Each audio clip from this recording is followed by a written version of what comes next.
आज हम BSc part second physics के सेकंड पेपर इलेक्ट्रॉनिक्स के की पहली इकाई परिपथ विश्लेषण को पढ़ेंगे और उसमें हम किसी जटिल परिपथ को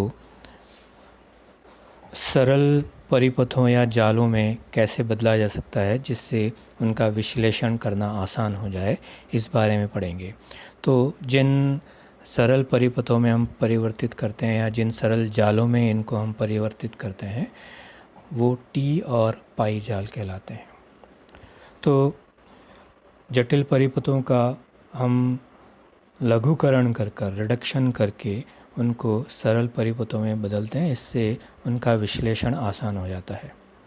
कोई भी एक निष्क्रिय जाल माने जिसमें कोई वोल्टता या धारा का सोर्स नहीं है, कोई भी एक निष्क्रिय जाल किसी दूसरे इसी प्रकार के निष्क्रिय जाल के तुल्य होगा यदि उसके बाह्य टर्मिनलों पर प्राप्त वोल्टता व धारा के मान न बदलें। माने दोनों में जो बाह्य टर्मिनल हैं वहाँ पर जो धारा और वोल्टता के मान हैं वो बराबर रहें अगर, तो वो दोनों जाल या परिपथ एक दूसरे के तुल्य कहलाते हैं। चित्र में हमने एक बॉक्स दिखाया है। मान लो एक जटिल परिपथ जाल का रूप है और इसके एक टर्मिनल युग्म में एक बाह्य टर्मिनल है और टर्मिनल 1 और 2 ये दोनों टर्मिनल युग्म इसके बाह्य टर्मिनल हैं। अगर हम किसी एक टर्मिनल युग्म पर 1 या 2 किसी पर भी कोई निश्चित लोड प्रतिबाधा प्रयुक्त करके दूसरे युग्म पर अगर प्रतिबाधा ज्ञात करें तो वो हम ज्ञात कर सकते हैं। और किसी भी एक टर्मिनल युग्म पर जो हम लोड प्रतिबाधा लगाते हैं वो यहाँ सरलता के लिए मान लो हम उसको अनंत या शून्य प्रतिबाधा लें। अनंत प्रतिबाधा अर्थात परिपथ खुला है, माने एक और एक टर्मिनल के बीच में अनंत प्रतिबाधा, माने उन दोनों को हमने जोड़ नहीं रखा है, वो अलग अलग खुले हैं। और अगर एक और एक को मैं जोड़ देता हूँ तो वो लघुपतित हो जाता है और वो उनके बीच में कोई भी प्रतिबाधा नहीं होती है, शून्य प्रतिबाधा होती है। तो इस तरह से अनंत प्रतिबाधा यानी खुला परिपथ और शून्य प्रतिबाधा यानी लघु परिपथ, तो ये प्रतिबाधाएं हम एक टर्मिनल युग्म पर लगाकर दूसरे टर्मिनल युग्म पर प्रतिबाधा का मान ज्ञात करते हैं। अगर हम यहाँ पर कुछ प्रतिबाधाओं की बात करें, जैसे अगर हम टर्मिनल 2 और 2 को खुला रखें, माने दोनों टर्मिनल युग्मों दो टर्मिनल युग्म हैं उनके बीच में अनंत प्रतिबाधा है, तो अगर हम 2 को खुला रखें और टर्मिनल 1 पर प्रतिबाधा नापें तो इसको हम Z1 OC बोलते हैं। माने 1 एक टर्मिनल पर और OC माने ओपन सर्किट, दो टर्मिनल युग्म खुला है, ओपन सर्किट है, तो ये Z1 OC कहलाता है। इसी तरह से अगर टर्मिनल युग्म 2 को हम लघुपतित कर दें, यानी शून्य प्रतिबाधा हो, और अगर 1 पर हम प्रतिबाधा नापें तो यह Z1 SC माने एक टर्मिनल युग्म पर मापी गई प्रतिबाधा जब टर्मिनल 2 शॉर्ट सर्किट है या लघुपतित है, माने 2 के बीच में जो प्रतिबाधा है वो शून्य है, तो यह Z1 SC हो गया। इसी तरह से हम उल्टा कर सकते हैं इसको, 1 टर्मिनल युग्म को हम खुला रखें, माने अनंत प्रतिबाधा है 1 टर्मिनल पर ऐसा माने, तो टर्मिनल युग्म 2 पर जो प्रतिबाधा नापेंगे उसको बोलेंगे Z2 OC, माने 2 पर प्रतिबाधा जब एक ओपन सर्किट हो, खुला परिपथ हो। इसी तरह से 1 को अगर हम लघुपतित कर दें और 2 पर प्रतिबाधा नापें तो यह होगा Z2 SC, माने सेकेंड टर्मिनल 2 टर्मिनल युग्म पर मापी गई प्रतिबाधा जब टर्मिनल युग्म एक शॉर्ट सर्किट है, लघुपतित है। तो इस तरह से ये 4 प्रतिबाधाएं हम इस तरह से डिफाइन कर सकते हैं। यदि किसी अन्य परिपथ जाल के लिए ये 4 टर्मिनल प्रतिबाधाएं दिए गए परिपथ के लिए टर्मिनल प्रतिबाधाओं के बराबर हो तो ये दोनों परिपथ जाल एक दूसरे के तुल्य होंगे। मतलब कहने का अर्थ है कि हमारे पास में एक जटिल जाल है और उसकी ये चारों प्रतिबाधाएं हमें पता है, और एक दूसरा परिपथ जाल है जिसकी ये चारों प्रतिबाधाएं हम कैलकुलेट करते हैं, और अगर वो पहली के बराबर आती हैं तो हम ये कहते हैं ये दोनों जो परिपथ जाल हैं ये एक दूसरे के तुल्य हैं। तो अगर हम इस तरह का किसी एक जटिल परिपथ के तुल्य कोई दूसरा सरल परिपथ बनाना चाहते हैं तो हम उसमें कम से कम 3 प्रतिबाधाओं का उपयोग करके ऐसा सरल परिपथ बना सकते हैं जो किसी भी दूसरे जटिल परिपथ जाल के इक्विवेलेंट होगा, तुल्य होगा। तो 3 अगर प्रतिबाधाएं हम लेते हैं तो हम उसमें 2 तरह के आकृति के जाल बना सकते हैं, एक टी प्रकार का और एक पाई प्रकार का। तो यहाँ नीचे चित्र में हमने एक जटिल परिपथ दिखाया है जो बॉक्स है एक, जिसके अंदर कोई भी जटिल परिपथ हैं, बहुत सारे प्रतिबाधाओं का कॉम्बिनेशन या और भी कंपोनेंट हैं उसमें। उसके इक्विवेलेंट चित्र बी में हमने टी परिपथ जाल बताया और चित्र सी में पाई परिपथ जाल बनाया जो कि 3 प्रतिबाधाओं का उपयोग करते हैं। माना हम जटिल परिपथ ए के लिए जो प्रतिबाधाएं हैं उनका जो मान है वो Z1OC, Z1SC, Z2OC और Z2SC, जैसा कि हम पहले पढ़ चुके हैं। मान लो उस जटिल परिपथ की प्रतिबाधाओं के लिए ये मान है। इस जटिल परिपथ के तुल्य हम टी जाल या टी नेटवर्क बनाना चाहते हैं Z1, Z2, Z3 प्रतिबाधाओं का उपयोग करके। तो अब मान लो यह जो टी परिपथ जाल है वो जटिल परिपथ जाल ए के इक्विवेलेंट हम बनाना चाह रहे हैं। तो उसके लिए Z1, Z2, Z3 के मान क्या होने चाहिए ये हम कैलकुलेट करना चाहते हैं। तो जो टी नेटवर्क हमने बनाया है उसके लिए हम इन प्रतिबाधाओं का मान अगर ज्ञात करें तो सबसे पहले Z1OC ज्ञात करें, माने टर्मिनल युग्म 2 को खुला रखें और टर्मिनल युग्म 1 पर प्रतिबाधा नापें। तो 2 को खुला रखने पर Z2 प्रतिबाधा परिपथ में रहेगी नहीं और Z1 और Z3 श्रेणी क्रम में होंगे। तो Z यानी एक टर्मिनल युग पर जो प्रतिबाधा Z1OC होगी वो Z1 + Z3 होगी। उसी तरह से अगर टर्मिनल 2 को हम शॉर्ट सर्किट कर दें, लघुपतित कर दें, जोड़ दें उनको, तो Z2 भी अब परिपथ में आ जाएगा। और हम ये देखते हैं कि 2 को लघुपतित कर देने से Z2 और Z3 तो समांतर क्रम में हो गए और Z1 इन दोनों के श्रेणी क्रम में हो जाता है। तो इसकी परिणामी प्रतिबाधा जब हम 1 पर नापते हैं तो Z2 और Z3 का तो समांतर क्रम में होने से Z2 और Z3 की परिणामी प्रतिबाधा निकाल देंगे।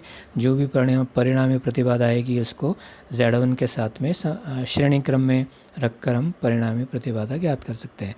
तो Z1OC का मान इस तरह से Z1 + Z2 Z3 अपन Z2 + Z3 हो जाएगा। इसी तरह से Z2OC निकालना चाहें, माने टर्मिनल 1 को हम खुला रख रहे हैं और 2 पर प्रतिबाधा ज्ञात कर रहे हैं। तो 1 को खुला रखने से Z1 प्रतिबाधा सर्किट में नहीं होगी और 2 से देखने पर Z2 और Z3 श्रेणी क्रम में होंगे। तो 2 पर जो प्रतिबाधा नापी जाएगी Z2OC 1 ओपन सर्किट होने पर वो Z2 + Z3 होगी। उसी तरह से 1 को शॉर्ट सर्किट कर दें हम और टर्मिनल 2 पर प्रतिबाधा नापें तो Z2 और Z3 समांतर क्रम में हों, Z1 और Z3 समांतर क्रम में होंगे क्योंकि 1 को हमने लघुपतित कर दिया है। तो और Z2 उनके श्रेणी क्रम में होगा। तो 1 को लघुपतित करने पर टर्मिनल 2 पर जो प्रतिबाधा होगी Z2SC, Z2 शॉर्ट सर्किट, वो Z2 + Z1 और Z3 का समांतर क्रम में, तो Z1 Z3 अपन Z1 + Z3 होगा। तो इस तरह से हमने इस टी नेटवर्क के लिए Z1OC, Z1SC, Z2OC और Z2SC ये चारों प्रतिबाधाएं कैलकुलेट कर ली। अब समीकरण 1 और 2 से Z1OC और Z2OC से समीकरण 1 और 2 से Z1OC और Z1SC से इन दोनों को अगर घटाएं तो हम इसको Z1OC - Z1SC को Z3² अपन Z2OC और Z3 हमारे पास में आ जाता है Z2OC × Z1OC - Z1SC। तो इस तरह से जो तुल्य परिपथ हम बना रहे हैं टी नेटवर्क, उसमें Z3 का मान हमें प्राप्त हो गया, जो कि हम जो कॉम्प्लेक्स सर्किट है, जटिल परिपथ है, उसकी जो प्रतिबाधाएं हैं Z1OC, Z1SC, Z2OC और Z2SC उससे कैलकुलेट कर रहे हैं। तो Z3 का मान प्राप्त हो गया। इसी तरह से हम समीकरण 1 से Z1 का मान इस तरह से प्राप्त करते हैं और समीकरण 3 से Z2 का मान प्राप्त करते हैं।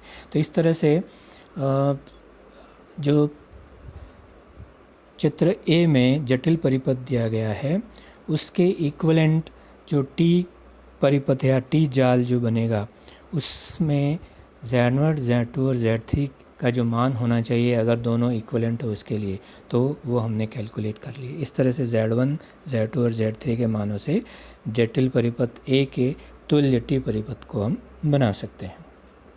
इसी प्रकार हम उस जटिल परिपथ के तुल्य पाई परिपथ बनाना चाहते हैं। तो चित्र में हमने पाई नेटवर्क दिखा रखा है और इसमें 3 जो प्रतिबाधाएं उपयोग में ली हैं, मान लो वो ZA, ZB और ZC हैं। तो इसमें भी उसी तरह से हम चारों प्रतिबाधाएं ओपन सर्किट और शॉर्ट सर्किट की दो जो हैं वो कैलकुलेट करते हैं। तो सबसे पहले 2 को खुला रखें और 1 पर हम प्रतिबाधा का मान कैलकुलेट करें।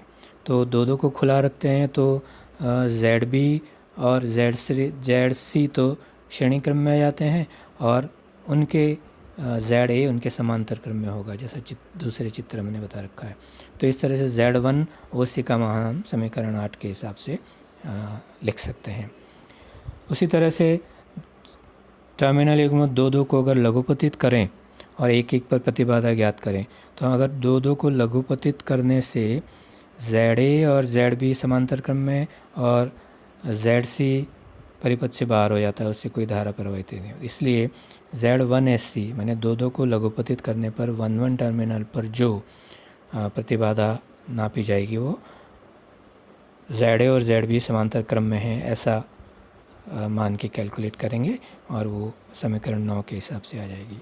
इसी प्रकार 1 को खुला रखकर 2 टर्मिनल पर प्रतिबाधा नापे। तो 1 को खुला अगर रखते हैं तो ZA और ZB समांतर क्रम में होंगे और ZC उनके ZA और ZB सीरीज़ में होंगे, श्रेणी क्रम में होंगे और ZC उनके समांतर क्रम में होंगे। तो इस प्रकार से Z2OC माने 1 को ओपन सर्किट खुला रख रहे हैं और 2 पर हम प्रतिबाधा नाप रहे हैं, तो वो समीकरण 10 के हिसाब से हम दे सकते हैं। इसी प्रकार 1 को लघुपतित करें और 2 पर प्रतिबाधा ज्ञात करें, तो ZA सर्किट में नहीं होगा और ZB से ZC समांतर क्रम में होंगे। तो इसके लिए हम Z2SC इस तरह से कैलकुलेट कर सकते हैं। अब समीकरण 9 और 10 को अगर हम काम में लें तो समीकरण 9 और 10 को अगर गुणा करें Z2OC और Z1OC तो हमें समीकरण 11 प्राप्त होती है। उसी तरह से समीकरण 8 और 9 को हम सब्ट्रैक्ट करें तो हमें समीकरण 12 इस तरह से प्राप्त होती है। अब समीकरण 12 को अगर हम Z2OC से मल्टीप्लाई कर दें तो हमें समीकरण 13 इस तरह से प्राप्त होती है।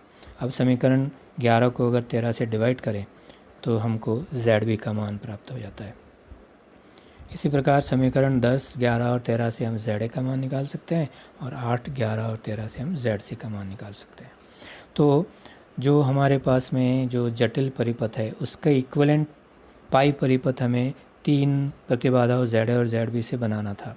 तो ZA, ZB और ZC का क्या मान हो कि वह उस जटिल परिपथ के तुल्य हो जाए, वो हमने यहाँ पर 14, 15 और 16 में कैलकुलेट किया है। तो इस तरह से जो परिपथ अब बनेगा जिसमें हम ZA, ZB, ZC 14, 15 और 16 समीकरण से कैलकुलेट करके लगाएंगे, तो जटिल परिपथ जो A है वह पाई परिपथ के इक्विवेलेंट हम इस प्रकार से लिख सकते हैं। इस प्रकार ZA, ZB और ZC के मान ज्ञात कर हम तुल्य पाई परिपथ बना सकते हैं। अतः कोई भी रेखिक निष्क्रिय द्विपार्श्विक परिपथ को हम किसी एक टी अथवा पाई जाल के द्वारा निरूपित कर सकते हैं, जो कि उस जटिल परिपथ के मुकाबले बहुत ही सरल है और जिसका विश्लेषण करना जटिल परिपथ के विश्लेषण से आसान है। तो इस प्रकार से हम किसी भी कॉम्प्लेक्स सर्किट को सिंपल पाई और टी सर्किट्स या नेटवर्क में बदल सकते हैं।